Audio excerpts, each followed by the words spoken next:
सूरज नाम का एक व्यापारी आज नगर से अपने गांव आ रहा है। सूरज की पत्नी का देहांत हो गया था। सूरज की 2 पुत्रियां हैं।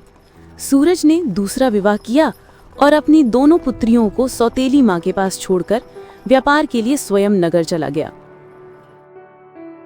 सुनो तुम दोनों, मेरी बात ध्यान से सुन लो। आज तुम्हारे पिताजी आ रहे हैं और उनके आने से पहले घर के सारे काम निपट जाने चाहिए, समझी? अगर कुछ भी अधूरा रहा ना तो फिर देख लेना, मुझसे मत कहना बाद में। जानती हो ना, मुझे जब गुस्सा आता है तो किसी की नहीं सुनती।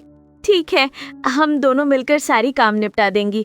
बस एक विनती है, आज हमें मत मारना और खाने के लिए भी कुछ दे दो। कल से हम दोनों ने बस सूखी रोटी खाई है। आज मिल जाएगा खाना, मगर याद रखना ये सारी बातें अपने पिताजी को मत बताना, वरना एक दिन भी इस घर में नहीं रहने दूंगे। अच्छे से जानती हो तुम दोनों मुझे। इतने में तांगे की आवाज आती है। मोहिनी जल्दी से बाहर आती है। सूरज 3 साल बाद घर आया था। अरे मोहिनी, कैसी हो तुम? और मेरी बेटियां कैसी हैं? नजर नहीं आ रही।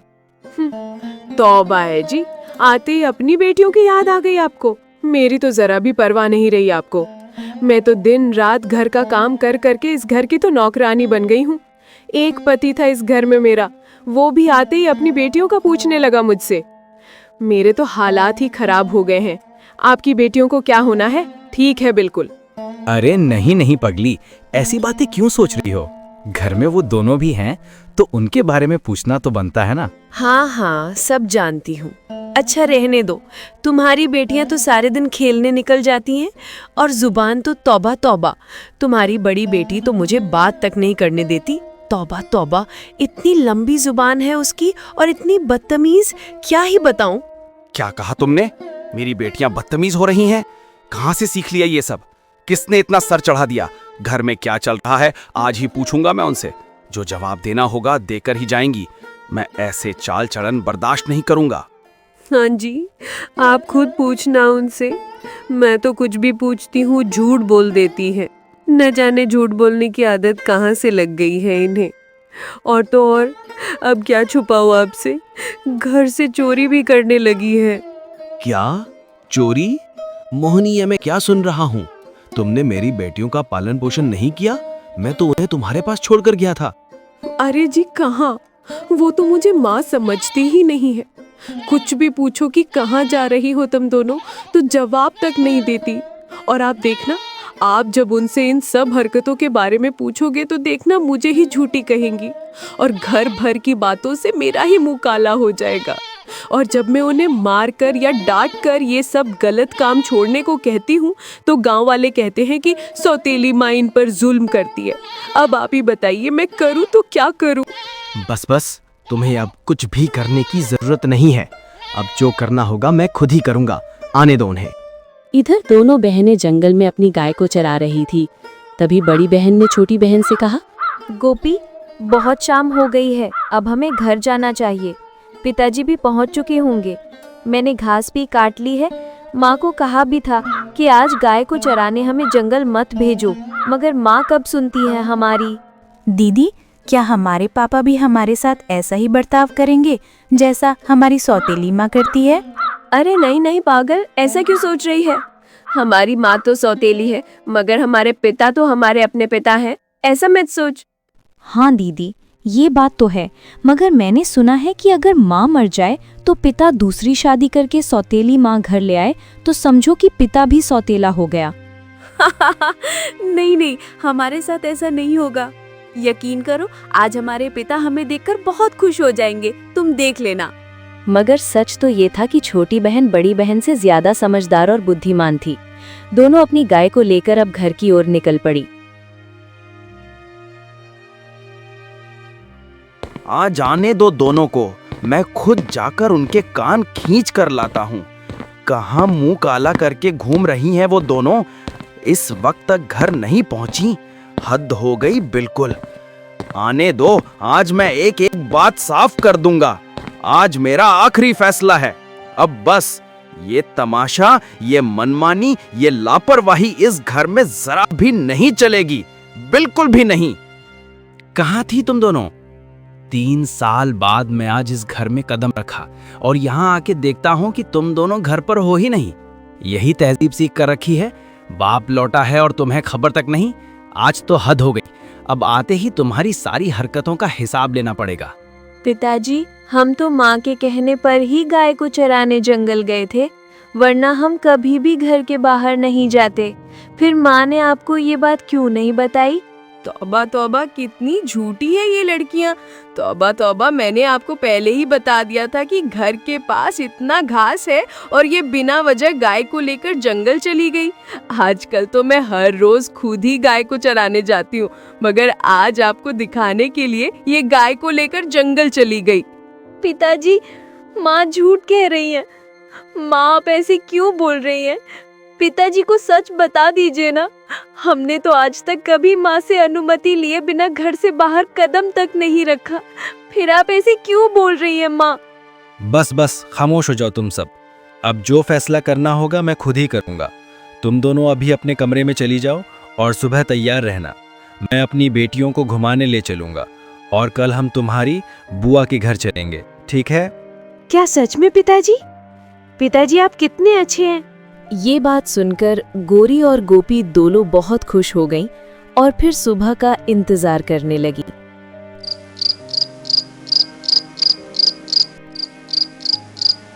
इधर मोहिनी चिंता में बैठी हुई खुद से ही कुछ फुसफुसाने लगी। अरे, लगता है मेरे पति को मुझ पर शक हो गया है और ऊपर से ये मच्छर कुछ सोचने ही नहीं दे रहे। अरे मोहिनी, कुछ तो सोचो। सुबह होने से पहले कुछ तो सोचो। मोहिनी को ये भय था कि उसका पति अब उसकी बातों पर विश्वास नहीं कर रहा है, तभी वो अपनी पुत्रियों को विचरण कराने ले जा रहा है। इसी चिंता में वो संपूर्ण रात्रि नहीं सोई।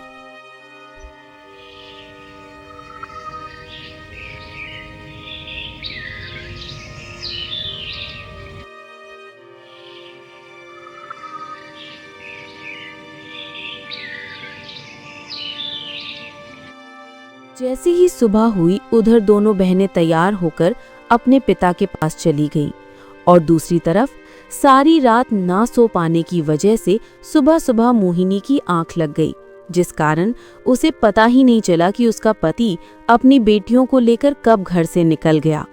पिताजी, हम दोनों तैयार हैं बुआ के घर जाने के लिए। हम माँ को बताकर निकलते हैं। नहीं नहीं, तुम्हारी माँ सो रही हैं। उन्हें अभी जगाना उचित नहीं है।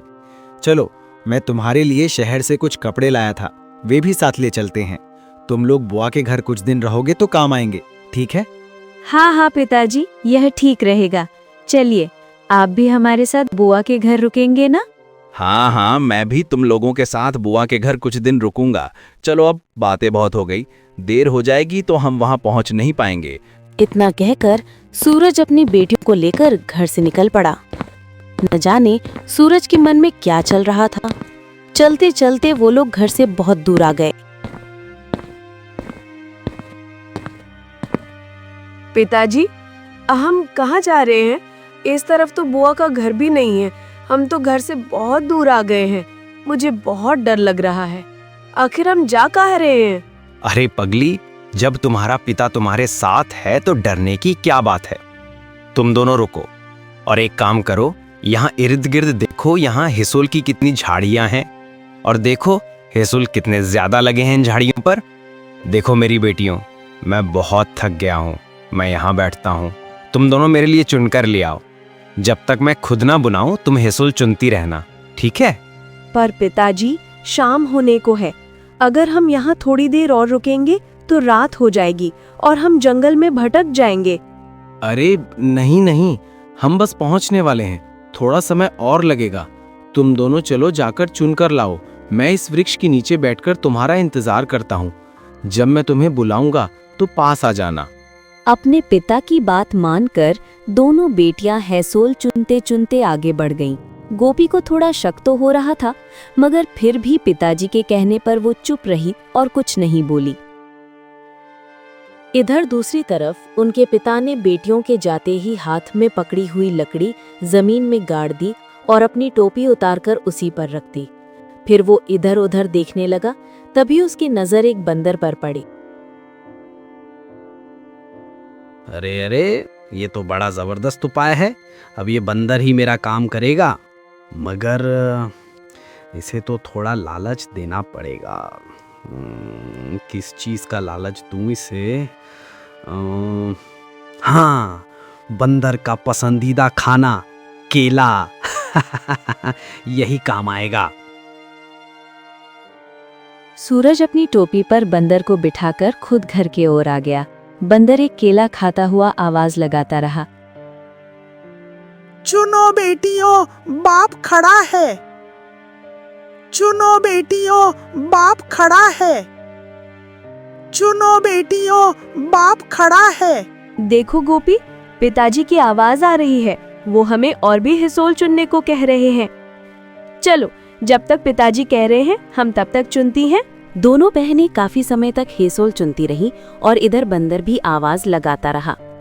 जब बंदर ने आखिरी केला खा लिया तो एक केला नीचे गिर गया। बंदर एकदम चुप हो गया। अब बेटियों ने ध्यान दिया कि पिताजी की आवाज आना बंद हो गई है। सुनो गोपी, पिताजी की आवाज आना बंद हो गया है। लगता है वो हमें वापस बुलाना चाहते हैं। चलो अब चलते हैं पिताजी के पास, बहुत देर हो गई है। हाँ हाँ, बहुत देर हो गई है। अब तो रात होने को है। चलो चलो वापस चलते हैं। दोनों बहनें दौड़ती हुई उस जगह पहुंची जहां वृक्ष के नीचे उनके पिता आराम कर रहे थे। वहां जाकर उन्होंने अपने पिता की जगह एक बंदर को बैठे देखा। बंदर को बोलते देखकर वो सारा मामला समझ जाती हैं। चुनो बेटियों, बाप खड़ा है।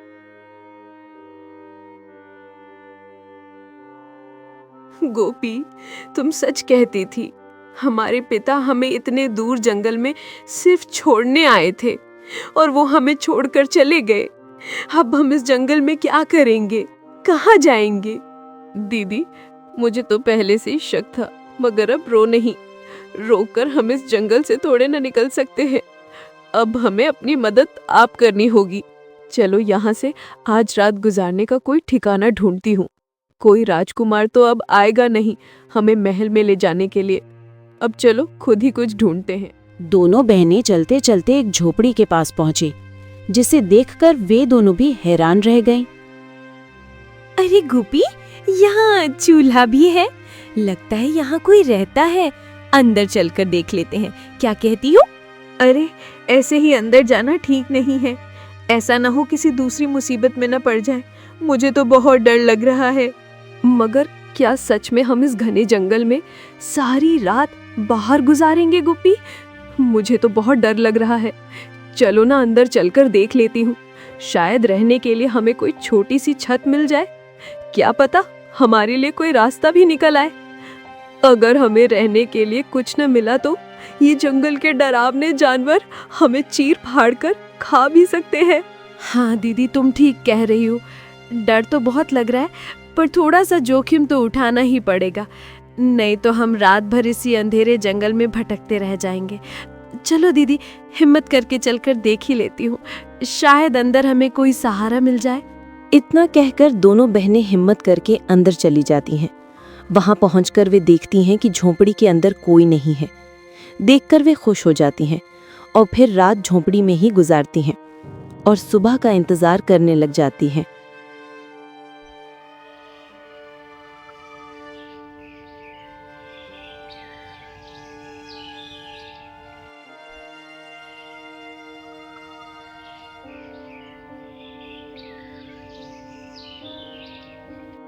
ऐसे ही समय गुजरता गया। दोनों बहनें जंगल से फल खाती और वही फल लेकर बाजार जाती और बची हुई कमाई से अपनी जरूरत की चीजें खरीद लाती और रात होते ही अपनी झोपड़ी में वापस आ जाती। उनकी जिंदगी इसी तरह चलती रही और देखते ही देखते कई साल बीत गए। अब दोनों बेटियां जवान हो चुकी थीं और देखने में इतनी खूबसूरत थीं कि जो भी उन्हें देखता बस देखता ही रह जाता। दीदी, आज मैं जंगल थोड़ा दूर तक जा रही हूँ। कुछ ताजे फल लाऊंगी ताकि बाजार में अच्छी कीमत मिल जाए।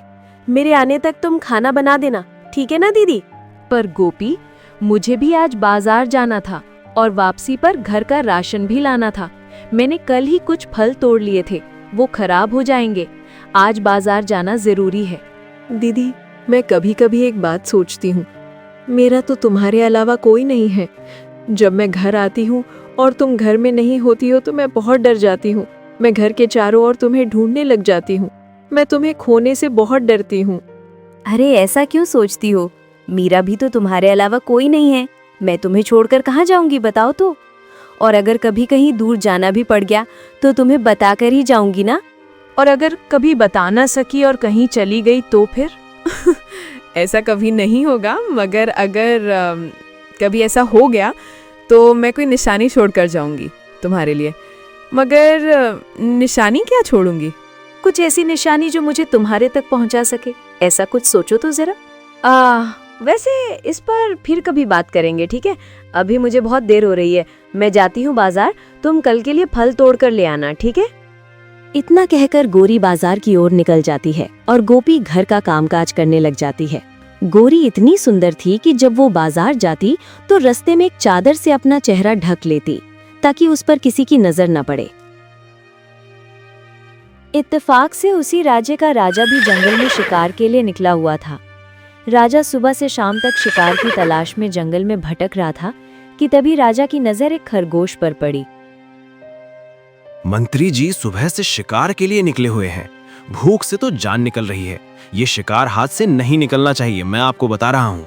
जी जी महाराज, बेफिक्र रहें। मैं आज इस खरगोश का शिकार करके ही रहूंगा, आप बस देखते जाएं।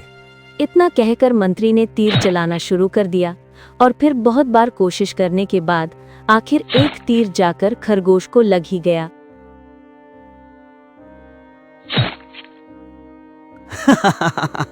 वाह मंत्री जी वाह, आपने तो कमाल कर दिया। आखिर आपने इस खरगोश का शिकार कर ही दिया। अब जल्दी जाएं, इसे उठाकर ले आएं और इसे पकाने का प्रबंध करें जल्द से जल्द। मैं यहीं इस पेड़ के नीचे आपका इंतजार करता हूँ। जी जी महाराज, जो आदेश आपका। मैं अभी इसे पकाने का प्रबंध करता हूँ। मंत्री ने ना बाएं देखा ना दाएं, खरगोश को उठाया और फिर जंगल में आग की तलाश में भटकने लगा। अरे महाराज भी ना, यहाँ जंगल में आग कहाँ से मिलेगी?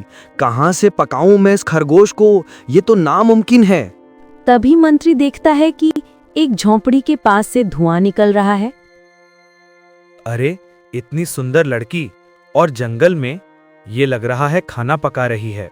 चलो खरगोश को भी यहीं पका लेता हूँ। मगर ये जंगल में यहाँ अकेली क्या कर रही है? क्या ये यहीं रहती है? चलो चलकर इसी से ही पूछ लेता। आप कौन हो यहाँ? क्या कर रहे हो? और मुझे चुप चुप कर देख रहे थे क्या? आगे मत बढ़ना, वरना मैं आपके टुकड़े कर दूंगी। और ये चेतावनी नहीं है, याद रखना। देखिए, आप मुझे गलत समझ रही हैं। मैं यहाँ आपको नुकसान पहुँचाने नहीं आया हूँ। दरअसल बात यह है कि मैंने एक खरगोश का शिकार किया है, तो इसे पकाने के लिए मुझे आग चाहिए थी, तो इसीलिए यहाँ तक आ गया हूँ। अच्छा ठीक है, आप पका ले और पकाकर जल्दी ही यहाँ से चले जाएं। गोरी इतनी सुंदर थी कि जब मंत्री ने खरगोश को चूल्हे पर चढ़ाया तो उसका ध्यान गोरी की सुंदरता पर भटक गया। इतना भटक गया कि खरगोश जलकर कोयला हो गया और मंत्री को खबर तक नहीं हुई। हाँ, ये तो सारा जल गया है। आपका ध्यान कहाँ है? अब ये जला हुआ खरगोश उठाइए और यहीं से जाइए। हाँ, ये क्या हो गया? राजा तो आज मुझे मार ही डालेंगे। देखिए, जाओ यहाँ से। आपने जानबूझकर अपना खरगोश जलाया होगा ताकि मैं आपको खाने को कुछ दे सकूं और यहाँ रुकने को कहूँ, मगर ऐसा नहीं होगा। आप यहाँ से जाएं, नहीं तो मैं अपनी कुल्हाड़ी ले आऊंगी।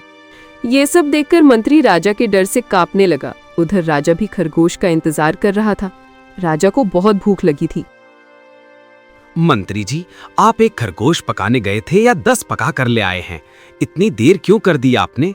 बहुत भूख लग रही है मुझे। अब दीजिए, कहाँ है खरगोश? महाराज, मुझे क्षमा कर दीजिए। महाराज, मेरी गलती नहीं थी। वो जाने अनजाने में हो गया मुझसे ऐसा। वो इतनी सुंदर थी कि मैं उन्हें देखकर दुनिया ही भूल गया। कौन इतनी सुंदर थी? किसकी बात कर रहे हो? मुझे खुलकर बताओ, और खरगोश कहाँ है? महाराज, वो यहाँ रहती हैं, एक झोंपड़ी में। महाराज, आप उन्हें देखकर खरगोश क्या सब कुछ भूल जाएंगे। चलिए महाराज, आइए, मैं आपको उसी की झोंपड़ी में ले चलता हूँ। आपको देखते ही समझ आ जाएगा कि मैं क्यों दुनिया भूल बैठा था। अच्छा, तो ऐसी बात है। हमारी रानियां इस पूरे विश्व की सबसे सुंदर रानियां हैं। और तुम कह रहे हो कि तुमने एक सुंदर कन्या देखी जिसे देखकर तुम सब कुछ भूल बैठे। चलो मैं भी चलकर देखता हूं कैसी सुंदरता देख ली तुमने। अब राजा और मंत्री दोनों उस झोपड़ी की ओर बढ़ने लगे। गोरी वहीं बैठी खाना बना रही थी। राजा की नजर जब गोरी पर पड़ी तो राजा अपने होश खो बैठा। उसने आज तक ऐसी सुंदरता नहीं देखी थी। तभी मंत्री ने राजा से पूछा, क्यों महाराज, मैंने कहा था ना आपसे, ऐसी सुंदरता आपने आज तक नहीं देखी होगी। तो क्या तीसरी रानी का बंदोबस्त किया जाए, क्या कहते हैं? नहीं नहीं मंत्री जी, अपनी रानी को ऐसे ले जाना ठीक नहीं है। हम अपनी सुंदर रानी को पालकी में ले जाएंगे। अब चलो यहाँ से, कल हम अपनी रानी को लेने पालकी में आएंगे। इस तरह राजा और मंत्री दोनों वहां से चले जाते हैं। गोरी को इतना महसूस भी नहीं हुआ कि कोई उसे चुप चुप करके देख रहा था।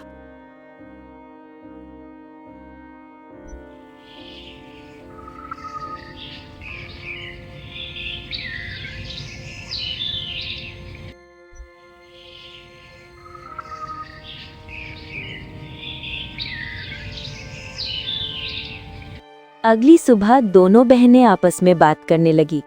गोरी ने गोपी को बताया, गोपी, सुन तो, कल एक आदमी आया था एक खरगोश उठाए हुए। पागल ऐसा था कि उसका इतना ध्यान भंग हुआ कि पूरा खरगोश ही जल गया बेचारा। वही जला हुआ खरगोश खाया होगा उसने। दीदी तुम भी ना। अच्छा सुनो दीदी, मैं आज जंगल जा रही हूँ फल तोड़ने, शाम तक आ जाऊंगी।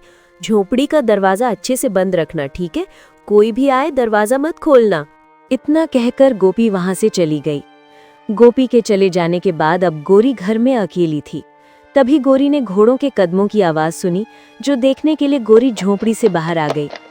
तब गोरी ने जो देखा वो देखकर हैरान रह गई।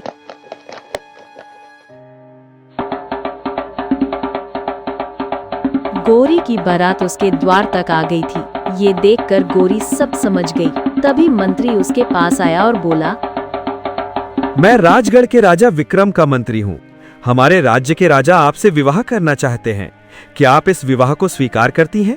गौरी ने जब ये सुना तो उसे यकीन ही नहीं आया। जिसे उसके पिता ने कचरा समझकर जंगल में छोड़ दिया था, उसी लड़की का विवाह राजा से होने वाला है। ये सोचकर गौरी की आंखें भर आईं और उसने बिना समय गवाए तुरंत हाँ कर दी। मुझे ये विवाह स्वीकार है। मैं अभी भीतर से अपनी पोटली लेकर आती हूँ। गोरी झोपड़ी के अंदर गई और फिर हाथ भरकर सरसों के बीज उठा लाई और जैसे जैसे रास्ते से चलती गई बीज गिरते गए। अब गोरी उस झोपड़ी से जा चुकी थी। कुछ देर बाद गोपी भी वहां आ गई, मगर जब गोपी झोपड़ी में दाखिल हुई तो वहां कोई नहीं था। गोपी हर जगह अपनी बहन को ढूंढने लगी, मगर आज उसकी बहन वहां से जा चुकी थी। अरे दीदी, कहाँ चली गई? मुझे डर था और वही हुआ। दीदी आप कहाँ हो? मुझे छोड़कर कहाँ चली गई? दीदी कहाँ हो तुम दीदी? इस तरह गोरी को गए हुए 2 दिन बीत गए। वो महल की चकोचौंध में अपनी बहन को भूल ही गई, जैसे 2 दिन तक गोपी अपनी बहन का इंतजार करती रही। रात को बहुत तेज बारिश हुई।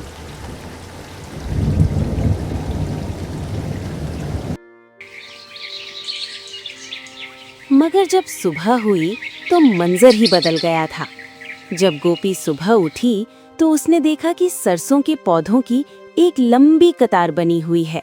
इसे देखकर वो समझ गई, तुम मेरी बहन मुझे यहाँ छोड़कर नहीं गई, बल्कि मेरे लिए निशानी छोड़ गई है, ताकि मैं इन फूलों की वजह से उसके तक पहुँच सकूं। हे ऊपर वाले, मुझे मेरी बहन से मिलवा दे। इतना कहकर गोपी इन फूलों से बने हुए रास्ते पर चलने लगी। चलते चलते वो बहुत दूर आ गई। तभी उसने देखा कि यही रास्ता किसी राजा के महल की ओर जा रहा है।